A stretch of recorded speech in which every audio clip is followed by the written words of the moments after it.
Chers compatriotes, après plusieurs années de silence et de retenue qu'imposait mon statut d'homme d'État, je me sens dans l'obligation de briser ces devoirs, car le salut de notre peuple en dépend.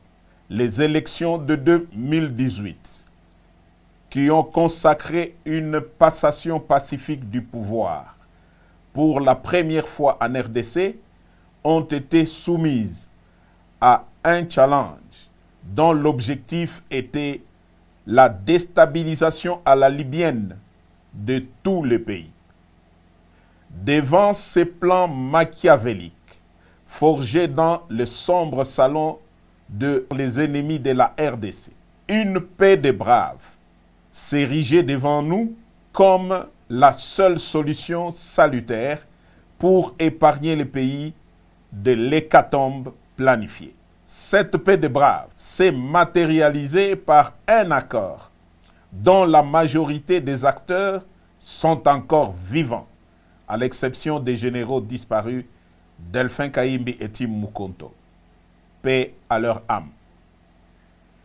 L'opinion tant nationale qu'internationale retiendra que l'enjeu exclusif qui avait motivé la signature de cet accord, c'est l'alternance pacifique entre un président entrant et un président sortant sans effusion de sang, comme cela a toujours été le cas depuis l'indépendance.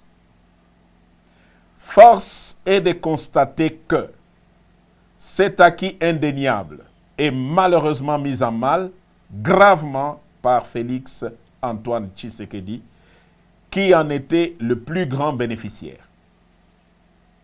En effet, dès la prise du pouvoir, le nouveau président a commencé à déboulonner, selon ses propres termes, les systèmes qu'il a mis au pouvoir en dépit des prescrits de la Constitution. Son pouvoir a été caractérisé par des antivaleurs et des mots qui, aujourd'hui, mettent en péril l'unité du pays.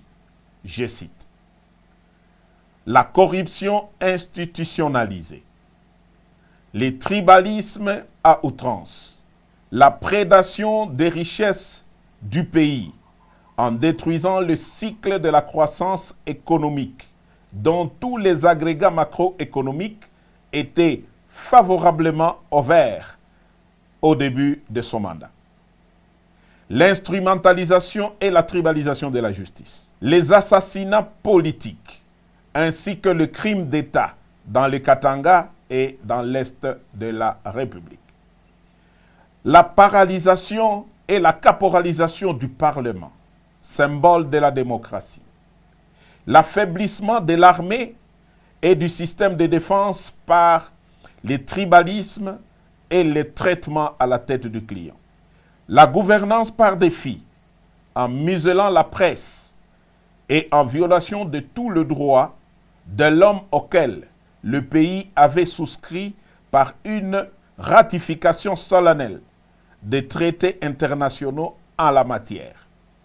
Pour preuve, l'arrogance et menaces publiques dans les discours au Kasaï et à l'étranger à l'encontre des opposants politiques, la mort de l'opposant Chérubin Okende est tout sauf un hasard. Le non-respect des accords nationaux, régionaux, et j'en passe. Au dernier sommet de l'ONU, Fachi a raté l'occasion de se taire à 3 mois de la fin de son mandat. Dès lors, les devoirs et le patriotisme m'interpellent et m'appellent. Devrions-nous nous taire et regarder périr un peuple dont tous les espoirs étaient permis lors de la première alternance pacifique du pouvoir? Tshisekedi a perdu toute légitimité en reniant l'accord qui lui a permis d'accéder au pouvoir. Il est aujourd'hui comme un inconscient qui joue avec le feu dans une poudrière. Nous taire ou nous résigner serait trahir ce peuple qui a droit à espérer mieux. L'armée et la police, ainsi que toutes les forces de défense du pays, ne sont plus liées au devoir d'obéir dès lors que le commandant suprême est devenu lui-même un danger par son immaturité, son incompétence notoire, son népotisme